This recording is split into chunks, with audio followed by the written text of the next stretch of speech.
تو ان سے کٹ جانا فرض ہے. اپنے باپوں اور بھائیوں کو بھی اپنا ولی نہ بناؤ. اگر یہ صورت پیدا نہیں ہو رہی پھر کوئی خرابی ہے. کٹ جانے کا مطلب یہ نہیں کہ لٹ مار کے علیحدہ ہو جائیں. کٹ جانے کا مطلب یہ نہیں کہ گالم گلوچ پر اتر آئے. نہیں، معلوم انہیں ہو جائے کہ یہ اس کے دل میں ہماری محبت نہیں ہے. پولرائزیشن اگر نہیں ہو رہی ہے تو کوئی نہ کوئی خرابی ہے. منطقی نتیجہ. ان کے غلط طور اطوار بھی ہوں، ان کے غلط چال چلن بھی ہوں، ان کی زندگی کے غلط رخ بھی ہوں، اور آپ کی محبتیں بھی جو کہ تو قائم ہوں، اور آپ کی شفقتیں بھی جو کہ تو قائم ہوں. تو یا تو آپ میں اللہ کے لیے حمیت اور غیرت نہیں ہے، یا ان کی محبت آپ کے دلوں میں اللہ کی محبت سے زیادہ ہو گئی ہے. تیسری کوئی شکل موجود نہیں. غیرت کا تقاضا ہے. میں خاص طور پر تنظیم کے نمایاں ساتھیوں سے بھی کہہ رہا ہوں، اس سال کا میرا اصل پیغام یہ سمجھیے، اپنے گھروں پر نگاہ ڈالیے، اپنی بیویوں کو دیکھیے. یا تو وہ آپ کو بے وقوف اور پاگل اور احمق سمجھتی ہیں، یا پھر وہ صورت ہے کہ آپ کو دفن ہو جانا پسند کرنا چاہیے بنسبت زندہ رہ کر زمین کی پیٹھ پر چلنے کے. کیا وجہ ہے؟ کیوں وہ رخ دوسرا ہے؟ قُوْ أَنفُسَكُمْ وَأَهْلِيكُمْ نَارًا. اس میں کوئی کوتاہی نہیں. کہہ رہے ہیں پھر جو کچھ کر رہے ہیں وہ اس کو بھی چلتا جا رہا ہے. سٹیٹس کو ہے. یہی بات تو کہی حضور نے کہ بنی اسرائیل میں سب سے پہلی خرابی یہی آئی ان کے علماء کے اندر، کہ وہ لوگوں کو غلط کاموں سے روکتے تو تھے لیکن ان کے ساتھ عقل و شرب جاری بھی رکھتے تھے. اسی طرح کی ان کی سوشل محافل ہیں، اسی طرح کے ان کے تعلقات ہیں، اسی طرح کی ان کی دعوتوں میں، ان کی تقریبات میں شرکت ہو رہی ہے. نتیجہ کیا ہوگا کہ رفتہ رفتہ آپ کے اپنے دل کے اوپر زنگ آ جائے گا. اس حدیث کے الفاظ غالباً میرا ذہن یہ ہے کہ اس کے بعد دعا مانگو گے اور تمہاری دعا قبول نہیں ہوگی. یہ بے غیرتی اور بے حمیتی نہیں ہونی چاہیے. تو میں ایک لفظ پولرائزیشن کے حوالے سے بات کرنا چاہتا ہوں. یہ بھی نہیں کہ ایک دن میں فیصلہ کر دیا جائے، یہ بھی نہیں کہ بغیر اتمام حجت کے کوئی انقطاع اختیار کر لیا جائے، لیکن محسوس ہو جانا چاہیے. محسوس ہو جانا چاہیے. آگ میں اگر حرارت ہے تو محسوس ہو جائے گی، برف میں اگر ٹھنڈک ہے تو محسوس ہو جائے گی. اور اگر آگ کی حرارت محسوس نہ ہو اور برف کی ٹھنڈک محسوس نہ ہو تو وہ آگ کی صورت ہے، آگ نہیں. برف کی شکل ہے، برف نہیں. یا ایھا الذین آمنوا لا. اب یہاں پر ذرا سا جو مغالطہ شیطان دیتا ہے، صاحب کفر تو نہیں ہے. کفر کس بلا کو کہتے ہیں؟ وَمَن لَّمْ يَحْكُم بِمَا أَنزَلَ اللَّهُ فَأُولَٰئِكَ هُمُ الْكَافِرُونَ. ہے کہ نہیں؟ ٹھیک ہے، مسلمان کی حیثیت سے مسلمان کا حق ادا کیجئے. وہ تو مشرک اور کافر والدوں کے والدین کے بارے میں بھی کہا گیا، وَإِن جَاهَدَاكَ لِتُشْرِكَ بِي مَا لَيْسَ لَكَ بِهِ عِلْمٌ فَلَا تُطِعْهُمَا وَصَاحِبْهُمَا فِي الدُّنْيَا مَعْرُوفًا. وہ علیحدہ بات ہے بھی، لیکن اس کو اچھی طریقے سے سمجھ لیجئے کہ جو کفر کا ساتھی ہے وہ اللہ کا دشمن ہے.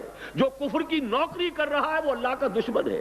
جو کفر کی چاکری کر رہا ہے وہ اللہ کا دشمن ہے. اگر نظام کفر کی چاکری اور نوکری اور اس کی خدمت اسی احساس کے ساتھ ہو رہی ہو کہ جیسے ایک مزدر کے لیے خنزیر کھانا جائز ہے، تب تو صحیح ہے. اور اگر اس کو حلال طیبہ ہنیئا مریئا،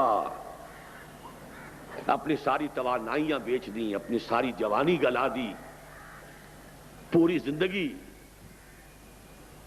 وہ 5 سوال جن کے بارے میں فرمایا گیا لن تزول قدم ابن آدم حتی یسأل عن 5 عن عمرہ فیما افناہ وعن شبابہ فیما ابلاہ. جوانی گلا دی چاکری میں. میں ایک واقعہ آپ کو سنا دیتا ہوں. میرے بزرگ بھی تھے اگرچہ مجھ سے انہوں نے بیعت کی تھی، بلکہ سب سے پہلے وہی شخص تھے جنہوں نے ہاتھ کھینچ کر زبردستی مجھ سے بیعت کی تھی، حاجی عبدالواحد صاحب مرحوم مغفور۔ ایک خاص زمانہ تھا، 1930 میں انہوں نے ایم اے انگلش کیا تھا۔ اس زمانے میں تحریک خلافت بھی ابھی ختم ہوئی تھی، ہجرت بھی کی تحریک تھی، وہ جوش و خروش تھا، ان کے اندر بھی جذبہ پیدا ہوا کہ دین کی کوئی خدمت کریں۔ پہلے وہ حج کے لیے گئے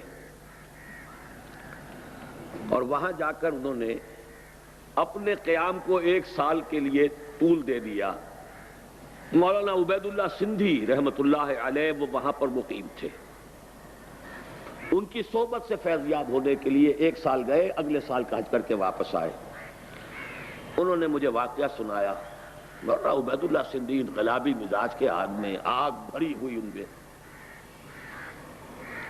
اب وہ کہہ رہے تھے کہ چھوڑو اس نوکری کو، اس چاکری کو جو تم کر رہے ہو۔ کوئٹے کا ایک بہت اعلیٰ درجے کا ہائی اسکول تھا جس کے کہ وہ اس وقت ہیڈ ماسٹر تھے، اور ڈائریکٹری وغیرہ کے لیے پروموشن ہونے والی تھی۔ انہوں نے کہا کہ حضرت یہ تو بات صحیح ہے، یہ بھی ہے وہ بھی ہے، لیکن دیکھیے جمعرات کی روٹیاں تو ہم سے نہیں کھائی جاتی، یعنی آخر معاش کے لیے کچھ کریں گے، یہ تو نہیں ہم کر سکتے۔ تو پہلا رد عمل تو ان کا یہ تھا، ہاں ہاں ہاں بھائی واقعی آپ کی بات صحیح ہے، بہت صحیح کہہ رہے ہیں آپ، جمعرات کی روٹیاں کھا کر کیسے آدمی کام کرے۔ اور پھر کہتے تھے وہ کہ ایسا جلال آیا ہے ان کے چہرے کے اوپر، تمہیں شرم نہیں آتی؟ انگریز کی حکومت کی چاکری کر کے کھانا یہ تمہیں بڑا حلال و طیب نظر آتا ہے، اور مسلمان اپنا پیٹ کاٹ کر تمہیں روٹی دے تو وہ تمہیں حرام نظر آتا ہے؟ تقابل تو کرو، انگریزی پڑھا رہے ہیں، تنخواہ لے رہے ہیں، انگریزوں کے لیے کلرک پیدا کر رہے ہیں، ان کی گاڑی کے اندر گھوڑوں کی طرح جت کر، اور اس سے تنخواہیں لینا باعزت روزی ہے۔ اور اگر مسلمان اپنا پیٹ کاٹ کر تمہاری کوئی خدمت کریں تو وہ بڑی تمہاری عزت نفس کے لیے بڑا چیلنج ہے، بڑی فرق تو صرف سوچ کا ہے، حقیقت منکشف نہ ہو تو بات اور ہے، ورنہ کتنی سامنے کی بات ہے۔ یا ایھا الذین آمنوا قوا انفسکم واہلیکم نارا وقودھا الناس والحجارہ یا ایھا الذین آمنوا لا تتخذوا آباءکم واخوانکم اولیاء ان استحبوا الکفر علی الایمان۔ کفر کو کفر اصطلاحی نہ سمجھیے، نظام کفر کے ساتھ ہم آہنگی کفر ہے، باغیوں کے ساتھ روابط اور مراسم بغاوت ہے، یہ سب اللہ کے خلاف بغاوت ہے دنیا میں۔ آپ اس کی چاکری کر رہے ہیں، اس کی نوکری کر رہے ہیں، آسائشوں کے لیے، آرام کے لیے، عیش کے لیے۔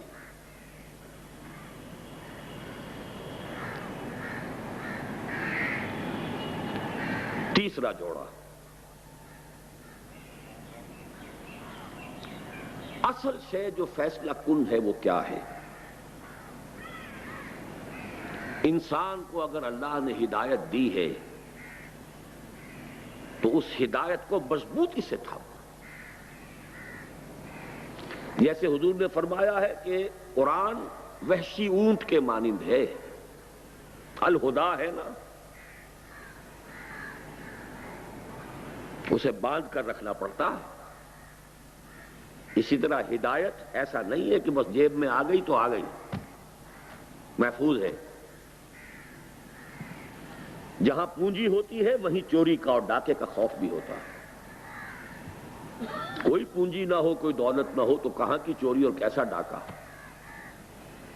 راہ کھٹکانا چوری کا دعا دیتا ہوں رہزن کو۔ اگر وہ ہدایت کی پونجی ہے تو ہر آن خطرہ محسوس کیجئے، ہر چہار طرف سے اس کے اوپر حملہ ہوگا۔ نہیں ہو رہا ہے تو ہدایت نہیں ہے۔